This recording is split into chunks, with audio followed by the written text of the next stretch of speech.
A Vermont man has enacted revenge on his town by erecting a 700-pound middle finger. So this is the 700-pound middle finger made out of wood. And here it is perched atop a stand here facing his town. So why is he doing this? Well, over zoning regulations. So this from Vice News. Ted Pelkey's decade-long feud with local officials reached spiteful new heights November 30th when he installed the statue after his request to relocate his monofilament cleaning and truck repair business from a nearby town to his own property was denied. Pelkey said officials won't let him build the garage simply because they don't like him, and he thought a middle finger was just the right message to send. Quote, "We wanted to show our appreciation," Pelkey told Vice News. The Westford Select Board and Development Review Board had denied Pelkey's request for the large garage, asserting that his applications did not meet the town's standards for a variety of reasons. Among them, Pelkey's application lacked necessary information about lighting that will likely be needed for security purposes, and did not effectively describe the purpose of the building, officials said. Now, this is a story that actually can start a conversation about government, big versus small. So a lot of conservatives are in this idea where, oh, we're for small government, which means you must be for big government controlling your entire life. That is such a... Look, I don't want to sound condescending, but that is a very simplistic, stupid way of thinking about the issue. This isn't about big versus small. This is about where do you want the government in. So when it comes to military spending, I want small government. When it comes to the war on drugs, I want drugs completely decriminalized. So that's getting the government out of it. When it comes to NSA spying, I want the government out of it. When it comes to the government in your bedroom, caring about like same-sex marriage or abortion or whatever, I want the government out.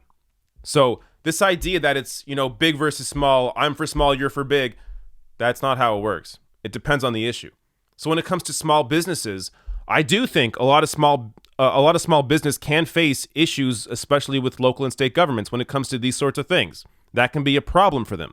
So you can be against that area, your particular area where you've maybe had issues with the government because they have impacted your business. I totally understand that.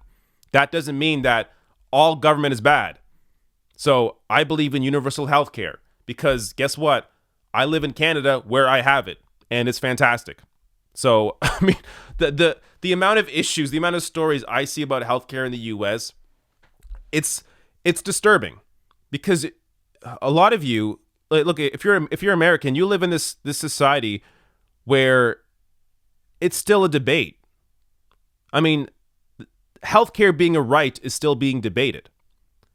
It's insane to me. All you have to do is look at any other country that has implemented a universal healthcare system. Have they ever gone back to a private insurance-based system? No.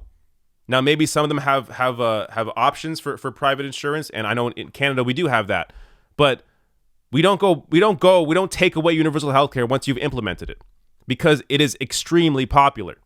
So any issues you see with any healthcare system in any other country, and yes, of course, there are issues, but those issues pale in comparison to what the U.S. is currently dealing with. I mean, there are so many different individual issues with the healthcare system in the U.S. I can do entire videos on just individual problems. So, I mean, the time that you spend with your healthcare provider, I don't do that at all. I don't even understand that. I mean, I go to the doctor. In my area, I can make a same-day appointment. I think most Canadians can do this. You can make a same-day appointment with your doctor, go to your doctor, come home. That's it. I'm not calling insurance companies. I'm not figuring things out. I had surgery a few years ago. It was pretty simple. And yeah, there was a bit of a wait time, but it wasn't like, I didn't need it the next day. So I was able to wait a couple months, have my surgery, pay nothing. It was all fine. It was all covered. I mean, it's so simple. And the idea, look, I mentioned wait times there because wait times are often brought up. People say, oh, but in Canada, you have to wait so long. You have to wait in the U.S. as well. I mean, I hear stories about this. You have to wait to see your own doctors. I've heard that. I don't. So I don't. I mean, again, it depends on the situation, who you are, what town in Canada, where you are, but largely how healthcare is distributed in a universal system is based on need. So if I needed healthcare, if I needed a surgery tomorrow to save my life, I would get that. But in the US, the way it is given out is based on wealth. If you can afford it, you get it. If you can't afford it, then you're not covered. You're screwed. That is a broken system. So, look, I know I'm focusing just on healthcare here, but it's because I want to dispel this idea that all government is bad. No, it depends on the area. When it comes to local business, issues like this, I completely understand. But when it comes to issues like healthcare or even education, there is a serious need for universal systems where everybody is covered, where we are all treated like individuals, like humans. I mean, to me, I want to live in a society where we keep getting better, where we keep giving people these not necessarily giving them things. I think that's the wrong framing, but we are providing people a service that helps them in their life. So healthcare, education, I think these are necessities. You need these things, so they should be guaranteed to you. There is a topic that I was reading about yesterday that came up about school lunches.